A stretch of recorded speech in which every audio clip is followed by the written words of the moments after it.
Video मुझ तक पहुंची जो कि व्हाट्सएप में ही वायरल हो रही है, आपने भी देखी होगी, और फिर उसके ऊपर बीबीसी से लेकर जितना भी इंटरनेशनल मीडिया है उसने भी लिखना शुरू कर दिया। इधर देखो बाहर जो मुल्क वाले ने देखनी की कहने सानू, इधर देखो सामने, इधर देखो। पाकिस्तान की अगर कोई दुश्मन है, पाकिस्तान का बेड़ा किसी ने गर्क किया है। अगर किसी का बच्चा पाकिस्तान में नशे से मर रहा है तो उसकी जिम्मेदार पाक फौज है। किसी का बच्चे को अगर पढ़ने को स्कूल नहीं मिल रहा उसकी जिम्मेदार पाक फौज है। शरीफों और जरदारियों के बच्चों को अयाशी के लिए तमाम सहूलियात और प्राइवेसी मुयसर है, वही काम अवाम करे तो इसके हिस्से में जिल्लत आती है। क्या अब बाहर से IMF आके हमें बताएगा कि हमारी गवर्नेंस कैसी होनी है? ये तो एक लम्हा फिक्रिया नहीं है भाई साहब, लम्हा फिक्रिया तो बहुत सारी हैं। ये बहुत जरूरी है, वरना आप ये देखिए कि हम पर जो 29% लगा है हिंदुस्तान पे कम लगा है। सर ये क्या वजह है कि चले पहले मैं वाकया अपने व्यूअर्स तक पहुंचाती हूँ। खैर सोशल मीडिया पे सब देख ही रहे हैं कि कसूर में, वहां पर जो पंजाब में शहर कसूर है, वहां पर एक पार्टी हो रही थी नौजवानों की, लड़के लड़की जो कि टिकटॉकर्स हैं, आम घरों के लड़के लड़कियां, और पार्टी हो रही थी या नहीं हो रही थी ये तो नहीं पता, लेकिन पुलिस ने वहां पर छापा मारा है और उनको पकड़ा और इस तरीके से उनको गिरफ्तार किया, ऐसे पकड़ा कि उनकी वीडियोस बनाई और उसको फिर वायरल कर दिया।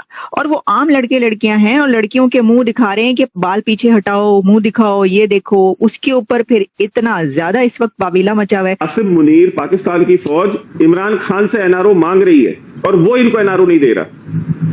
वो इसको रोज डीले ऑफर कर रहे हैं कि आ जाओ, ये मत बोलना, वो मत बोलना, ये मत करना, वो मत करना।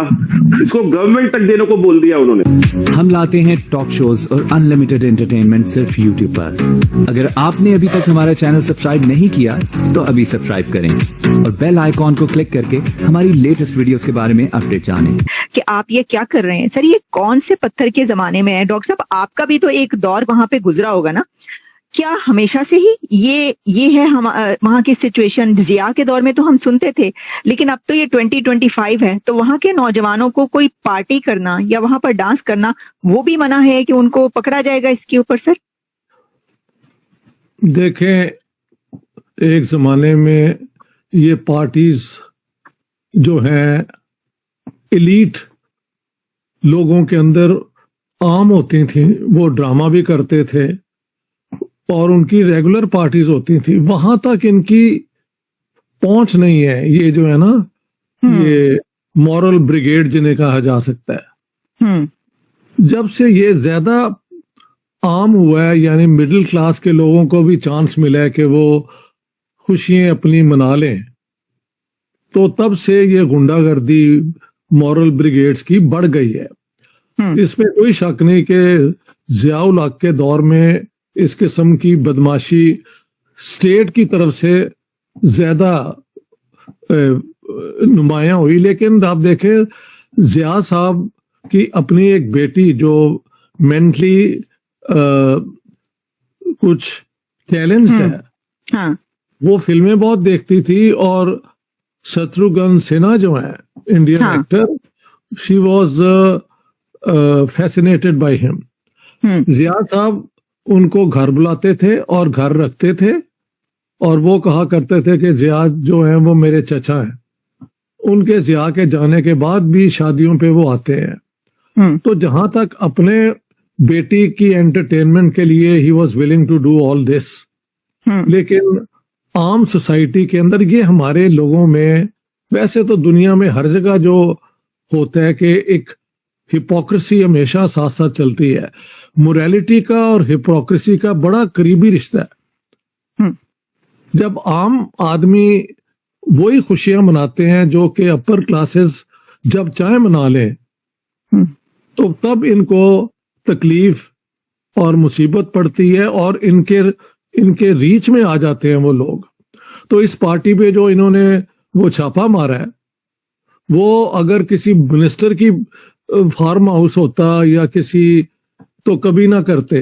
हाँ। ये कुछ आम लोग होंगे जो लड़के लड़कियां आ गई हैं और वो खुशियां अपनी मना रही है। मैंने आज से कुछ 3 हफ्ते पहले देखा कि किसी मौलवी साहब ने बयान दिया हुआ था कि वो कहीं कोई गाना लगा हुआ था तो लड़के लड़के नाच रहे थे, और मुझे लगा कि ये रसूलुल्लाह के मानने वाले लोग नहीं है। ये इस किस्म के बेहुदा मौलवियों को इस स्टेट ने पूरा पैट्रनाइज किया है।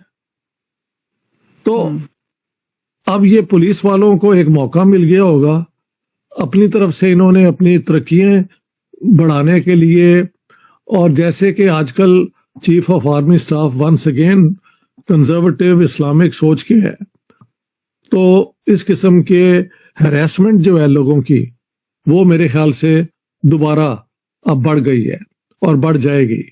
वरना लोग मिलके अपना डांस कर रहे हैं, कोई पब्लिकली तो नहीं ना कर रहे, अपनी खुशी मना रहे हैं। You have no right to invade the privacy of people under the law, जो सिविलाइज्ड कानून है। लेकिन पाकिस्तान में तो ये आम होता है, ये तो झूठे केस बना देते हैं।